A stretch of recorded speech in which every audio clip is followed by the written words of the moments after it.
नमस्कार। इस वीडियो में आप सभी का स्वागत है। इस वीडियो में मैं बताने वाला हूं कि उत्तर प्रदेश में 28 जुलाई से 3 अगस्त के बीच में कैसा मौसम रहने की संभावना नज़र आ रही है।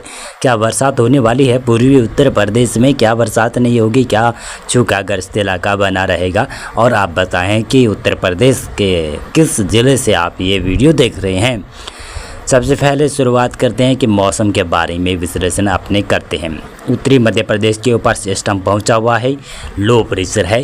इसी के असर से कुछ दक्षिणी उत्तर प्रदेश का इलाका है, कुछ पश्चिमी उत्तर प्रदेश के दक्षिणी भाग है, वहाँ पर भारी बरसात हो सकती है। लेकिन जैसे ही 28 जुलाई और 29 और 31 जुलाई तक कहूँ तो 30 जुलाई भी बरसात दिखाएगा। पूर्वी पश्चिमी उत्तर प्रदेश में भारी से भीषण बरसात की संभावना बनेगी। 1, 2, 3, 4 अगस्त के दौरान ऐसा लग रहा है कि पूर्वी उत्तर प्रदेश में भी बरसात होने की संभावना है। यानी इस सप्ताह अच्छी जमकर बरसात होने की संभावना है उत्तर प्रदेश के सभी ज़िलों में। तो सबसे पहले शुरुआत करें 28 जुलाई के मौसम की। तो 28 जुलाई को भी बरसात की संभावना है। पश्चिमी भागों में ज़्यादा संभावना है। बरेली, पीलीभीत, शाजापुर, फर्रुखाबाद, औरैया, कन्नौज, इटावा, कानपुर देहात के कुछ भाग है और कुछ जालौन, झांसी, हमीरपुर का कुछ इलाका है, महोबा का इलाका है और ललितपुर का कुछ इलाका है। मैनपुरी, इटावा, एटा, कासगंज, बदायूं, बरेली, रामपुर, मुरादाबाद, बिजनौर, सहारनपुर और मुजफ्फरनगर, शामली, मेरठ, बागपत, गाजियाबाद के आसपास का क्षेत्र है और बुलंदशहर का, नोएडा का क्षेत्र है। मथुरा, अलीगढ़, हाथरस, आगरा, फैजाबाद और फिरोजाबाद के इलाके हैं। बरसात की संभावना है 28 जुलाई को। कई जगहों पर भारी तो कई जगहों पर भीषण से बहुत भारी बरसात हो सकती है। यानी पश्चिमी उत्तर प्रदेश में बरसात की संभावना है।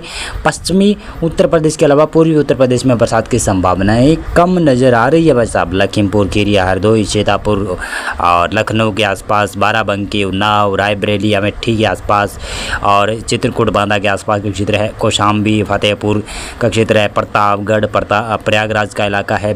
जौनपुर और सोनभद्र, मिर्ज़ापुर के आसपास की क्षेत्र है। यानी बरसात की संभावना तो है, थोड़ी बहुत है संभावना, लेकिन ज़्यादा बरसात की गतिविधियाँ पश्चिमी उत्तर प्रदेश में होने की संभावनाएं नज़र आती हुई दिखाई दे रही है। और ऐसे देखिएगा 29 जुलाई को भी पश्चिमी ही उत्तर प्रदेश का इलाका है ना, यहाँ पर ही जमकर बरसात के दौर रहने की संभावना है। चाहे सहारनपुर हो, बिजनौर हो, मेरठ हो, बागपत हो और गाजियाबाद का क्षेत्र हो, कई जगहों पर बरसात। बुलंदशहर, हापुड़ के क्षेत्र है, अमरोहा का क्षेत्र है, संभल का इलाका है, मुरादाबाद, रामपुर, बरेली, पीलीभीत का इलाका है, शाजापुर, बदायूं और अलीगढ़, मथुरा, आगरा, हाथरस, मैनपुरी, इटावा, औरैया, कन्नौज और कानपुर का क्षेत्र है। कुछ देहात का इलाका, कुछ नगर का इलाका और ये महोबा और जालौन के हमीरपुर के आसपास के क्षेत्र है।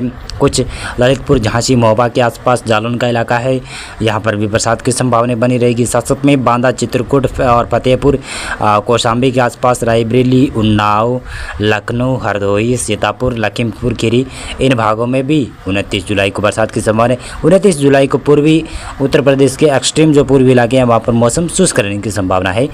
30 जुलाई देखेंगे, 30 जुलाई को मौसम काफ़ी ज़्यादा बदल जाएगा भाई साहब। काफ़ी ज़्यादा भारी बरसात वाला एक्टिविटी देखने को मिलेगी पश्चिमी उत्तर प्रदेश में। इस प्रकार की संभावना है कि भारी रिमझिम फुहारे, कई जगहों पर भारी तो कई जगहों पर मध्यम, कई जगहों पर मूसलाधार बरसात होने की संभावना है। पूर्वी उत्तर प्रदेश में बरसात नहीं है 30 जुलाई को। 31 जुलाई को ऐसा लग रहा है कि कुछ पूर्वी उत्तर प्रदेश में भी बरसात बढ़ेगी, लेकिन ये पक्का नहीं है कि 31 जुलाई से ही बढ़ेगी। लेकिन पक्का मेरा अनुमान लग रहा है कि 1 अगस्त से तो बरसात पूर्वी उत्तर प्रदेश, पश्चिमी उत्तर प्रदेश में यानी दोनों इलाकों में बरसात की संभावनाएं बनेगी। और 1 अगस्त से 3 अगस्त के दौरान ऐसा लग रहा है पूर्वी उत्तर प्रदेश के इलाके, पश्चिमी उत्तर प्रदेश के इलाके बरसात देखेंगे। और मैं बता दूं कि 31 जुलाई के बाद में और 3 अगस्त के दौरान कहां कहां पर बरसात की संभावना है उसके बारे में मैं बता देता हूं भाई साहब। सोनभद्र, ये पूर्वी जो इलाके हैं यहाँ से शुरुआत करता हूं। सोनभद्र, मिर्ज़ापुर, चंदौली का क्षेत्र है, वाराणसी का क्षेत्र है, जौनपुर, गाजीपुर, बलिया, मऊ, आजमगढ़, देवरिया, गोरखपुर, कुशीनगर, महाराजगंज, सिद्धार्थनगर और बस्ती, अम्बेडकर नगर, सुल्तानपुर, अयोध्या, अमेठी, रायबरेली, प्रतापगढ़, प्रयागराज, कौशाम्बी, फतेहपुर, चित्रकूट, बांदा, हमीरपुर और महोबा के क्षेत्र है। कानपुर नगर का इलाका, उन्नाव का इलाका, लखनऊ, बाराबंकी, गोंडा, बस्ती, बलरामपुर, श्रीवस्ती, बहराइच, सीतापुर, हरदोई, लखीमपुर खीरी, ये जो पूर्वी इलाके हैं यहाँ पर बरसात की संभावना है। और कानपुर देहात में भी बरसात होने की संभावना रहेगी, यानी 31 जुलाई के बाद में 3 अगस्त तक ऐसी संभावना है। कई जगहों पर अच्छी तो कई जगहों पर भारी मध्यम तेज वर्षा हो सकती है। अगर कुछ परिवर्तन हो जाता है उसके बारे में मैं कुछ कह नहीं सकता।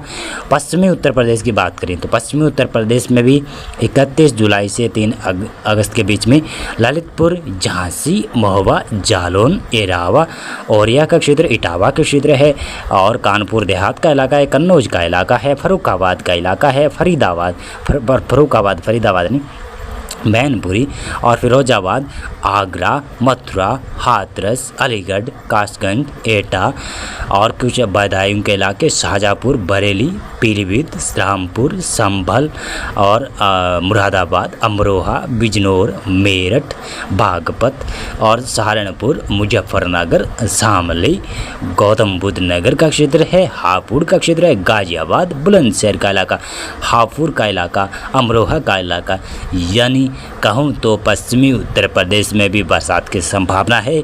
और पश्चिमी उत्तर प्रदेश का एक ऐसा इलाका होगा जहाँ पर 7 दिन बरसात होने की संभावना है। फोरकास्ट में मैंने आपको बता दिया कि पश्चिमी उत्तर प्रदेश में बरसात की संभावना, पूर्वी उत्तर प्रदेश में भी बरसात की संभावना तो है। पूर्वी उत्तर प्रदेश में इन 7 दिनों के जो पहले 3 दिन हैं विशेष तौर से आपको बता देता हूँ, 28, 29 और 30 जुलाई, ये जो है पूर्वी उत्तर प्रदेश में बरसात नहीं करवाएंगे। इन दिनों में पूर्वी उत्तर प्रदेश में बरसात नहीं होगी, पश्चिमी भागों में होगी। उसके बाद में फिर पूर्वी उत्तर प्रदेश में बरसात शुरू हो जाएगी और पश्चिमी उत्तर प्रदेश में भी बरसात की संभावना ठीक ठाक बनी रहेगी, यानी कंटिन्यू बरसात तो रहेगी उत्तर प्रदेश में। पूर्वी इलाकों के लिए 3 दिन अभी बरसात नहीं है और पश्चिमी भागों में 7 दिन बरसात की संभावना है। और जो भी पश्चिमी उत्तर प्रदेश से बिलोंग करते हैं मेरे दर्शक किसान भाई, तो मैं आपको बताना चाहूँगा कि आप कीटनाशक का जो भी छिड़काव करना चाहते हैं उसे रोक दीजिएगा। और जब भी आपके यहाँ पर मौसम खुल जाए मौसम खुल जाए, यानी कुछ घंटों के लिए मौसम खुले, तब आप छिड़काव कर सकते हैं। अन्यथा फिर कुछ दिनों का आप गैप भी दे सकते हैं, कुछ दिन और इंतज़ार कीजिएगा, क्योंकि उसके बाद में 3, 4, 5, 6 अगस्त के बाद में फिर पश्चिमी उत्तर प्रदेश में मौसम शुष्क हो सकता है। लेकिन ऐसा लग रहा है शुष्क हो सकता है, लेकिन बरसात की ज़्यादा संभावना भी रहेगी उसी दौरान। पूर्वी उत्तर प्रदेश की बात करें तो पूर्वी उत्तर प्रदेश में भी जो भी किसान भाई पानी वगैरह का प्रबंधन कर सकते हैं तो वो कर लो भाई साहब, क्योंकि अभी 3 दिन तो बरसात की संभावना नहीं है। और बहुत से ऐसे इलाके हैं जहाँ पर बरसात नहीं के बराबर हुई है। बहुत ही ऐसे बड़े बड़े इलाके हैं, बहुत ही ऐसे अच्छे तो कहूँ कि क्या कहूँ, बहुत बुरी स्थिति बनी हुई है किसानों की पूर्वी उत्तर प्रदेश के इलाकों में। और जहाँ पर पानी की व्यवस्था है तो आप पानी वगैरह लगा सकते हैं खेती में। अगर पानी की व्यवस्था नहीं है तो फिर भाई साहब परमात्मा के ऊपर ही आप डिपेंड कर रहे हैं। तो मैं बताना चाहूँगा जहाँ पर ठीक ठाक बरसात हुई है, मेरे मुताबिक तो नहीं हुई है भाई साहब। पूर्वी उत्तर प्रदेश में ऐसे कोई भी इलाका नहीं है जहाँ पर ठीक ठाक बरसात हुई है। हाँ, लेकिन पश्चिमी उत्तर प्रदेश में कई जगहों पर हुई है, अच्छी बरसात हुई है, लेकिन हाँ पूर्वी उत्तर प्रदेश में नहीं हुई है। तो फिर भी मेरा कहने का फ़र्ज़ है कि 3 दिन बाद में आप कीटनाशकों का छिड़काव पूर्वी उत्तर प्रदेश में ना करें और 4-5 अगस्त के बाद में करें भाई साहब। अगर आपको करना ज़रूरी है तो मैं आपको रोक नहीं रहा हूँ, मैं बताना चाहूँगा कि मैं रोक नहीं रहा हूँ। अगर आपके यहाँ पर मौसम साफ, आसमान साफ दिखाई दे, तब आप अपने कीटनाशकों का छिड़काव अपनी फसलों के ऊपर कर सकते हैं। मौसम पूर्वानुमान और मौसम अपडेट में अभी बस इतना था। बहुत बहुत धन्यवाद आपका पूरा वीडियो देखने के लिए।